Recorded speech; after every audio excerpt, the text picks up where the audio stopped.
और देखिए, चाणक्य से लेकर के और बाबू जयप्रकाश नारायण तक, और स्वामी सहजानंद से लेकर कर्पूरी ठाकुर तक, महात्मा गांधी हों या लोहिया हों, बिहार सबकी कर्म भूमि रही है।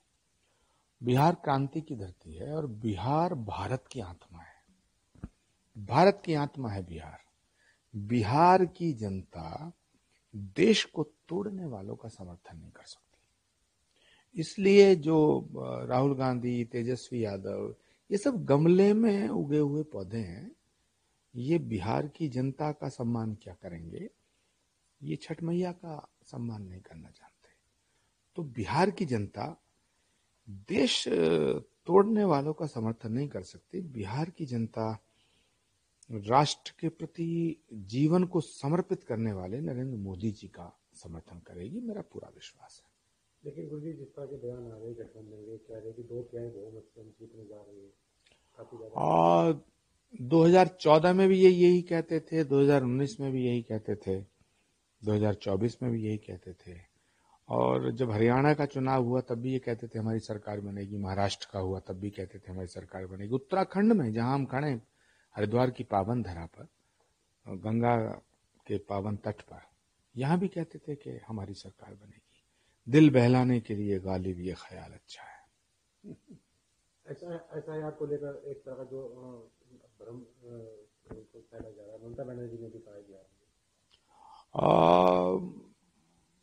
देखिए, SIR जो है ये घुसपैठियों के खिलाफ एक कानून बना है या एक घोषणा हुई है, लेकिन विपक्ष के नेता सोच रहे हैं जैसे उनके रिश्तेदारों के खिलाफ कार्रवाई हो रही है। तो ये जो विपक्ष है, इसको ये फैसला करना पड़ेगा कि ये भारत के साथ है या देश के दुश्मनों के साथ है या घुसपैठियों के साथ है। भाई, कार्रवाई का फैसला, कार्रवाई की जो घोषणा है, SIR क्या है? जो देश का नागरिक नहीं है उसे देश में रहने का और वोट करने का अधिकार नहीं होना चाहिए। तो अगर इसकी घोषणा होती है तो ये क्यों बिलबिला रहे हैं? ये घुसपैठिए इनके रिश्तेदार हैं क्या? विपक्ष के नेता इस तरह की बातें कर रहे हैं जैसे ये घुसपैठियों के रिश्तेदार हों। ये बड़ा दुर्भाग्यपूर्ण है। मुख्यमंत्री है,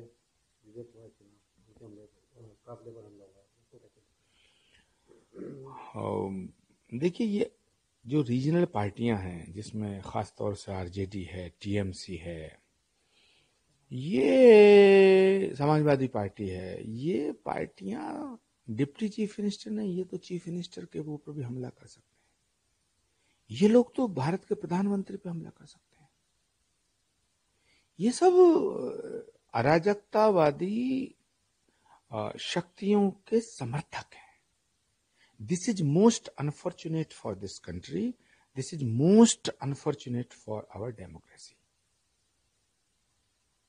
राहुल गांधी जी ने एक बार फिर वोट चोरी को लेकर बयान दिया। पूरी जिंदगी देश की संपदा को चोरी करते करते बीत गई है, लूटते लूटते बीत गए, और वोट चोरी का इल्जाम नरेंद्र मोदी पे लगाते हैं। नरेंद्र मोदी जी का जीवन का एक एक पल इस राष्ट्र को समर्पित है। ना उनका कुछ निजी सामान है, ना उनकी कुछ निजी संपदा है। सत्ता के सिंहासन पर बैठ के ये देश को लूटना चाहते हैं। कभी कहते हैं राफेल में चोरी हुई, कभी कहते हैं वोट चोरी हुई, कभी कहते हैं कि साहब जो अडानी ने चोरी कर ली, कभी कहते हैं अंबानी ने चोरी कर ली, कभी कहते हैं संसद खराब है। तो बेसिकली इनका जो विश्वास है वो भारतीय लोकतंत्र, भारत के संविधान में नहीं है, भारत की संसद में नहीं है, भारत की सर्वोच्च अदालत में नहीं है, सनातन में नहीं है। ये सनातन विरोधी लोग हैं। अच्छा जी, प्रियंका गांधी के को लेकर बड़े शोक में रहते हैं बिहार चुनाव में, लेकिन रूप दिखा उनका चुनाव में। देखिए, प्रियंका गांधी जी अपनी मर्जी से कांग्रेस में कुछ नहीं बोलती हैं। वो वही बोलती हैं जो उन्हें बोलने को राहुल गांधी जी की टीम कहती है। प्रियंका गांधी जी के साथ कांग्रेस में बहुत ही बड़ी साजिश हुई है और वो साजिश की शिकार हुई है। इससे ज्यादा मैं प्रियंका जी पर कुछ नहीं कहना चाहता। हाँ, रेवंत रेड्डी को लेकर आपका मुस्लिमों को देखिए, कांग्रेस वो पार्टी है जिसने मुस्लिम महिलाओं का हमेशा अपमान किया है। शाहबानो के केस में सुप्रीम कोर्ट ने ये फैसला दिया कि 3 तलाक को हटा दिया। 3 तलाक नहीं होना चाहिए। 3 तलाक शरीयत के हिसाब से, इस्लाम के हिसाब से भी गलत है और 3 तलाक कानून के हिसाब से भी गलत है। सुप्रीम कोर्ट ने हटा दिया, लेकिन कांग्रेस की सरकार ने उसे फिर बहाल कर दिया।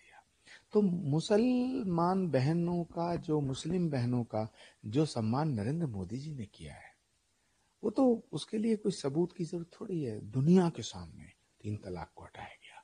और अभी कांग्रेस के राहुल गांधी से पूछिए ना, आप अखिलेश यादव से पूछिए, तेजस्वी यादव से पूछिए, तेजस्वी यादव से पूछिए जो मुख्यमंत्री के कैंडिडेट हैं, उनसे पूछिए कि 3 तलाक को हटाना ठीक था या गलत था।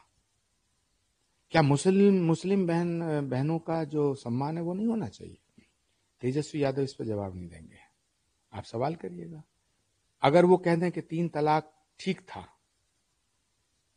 अगर वो कहें कि 3 तलाक गलत था, मुझे पूरा भरोसा वो कहेंगे कि इस पे मेरी कोई टिप्पणी नहीं है, क्योंकि मुसलमान महिलाओं का, मुस्लिम बहनों का वोट चाहिए इनको, जबकि पूरे देश की मुस्लिम बहनें मैक्सिमम नरेंद्र मोदी जी के फैसले के साथ है। मुझे लास्ट क्वेश्चन है। सम्राट चौधरी ने कहा है कि लालू प्रसाद यादव के परिवार से कोई भी चुनाव नहीं जीतेगा। मैं इस पर कोई टिप्पणी नहीं करना चाहता, क्योंकि मैं कोई ज्योतिषी थोड़ी हूं कि भविष्य में क्या होगा। बिहार की जनता जिसे चाहेगी चुनाव जीते, वो जीतेगा, जिसे चाहेगी नहीं जीतेगा। लेकिन मेरा पूरा विश्वास है कि बिहार की जनता देश तोड़ने वालों को वोट नहीं देगी। वीके न्यूज, राष्ट्र के नाम।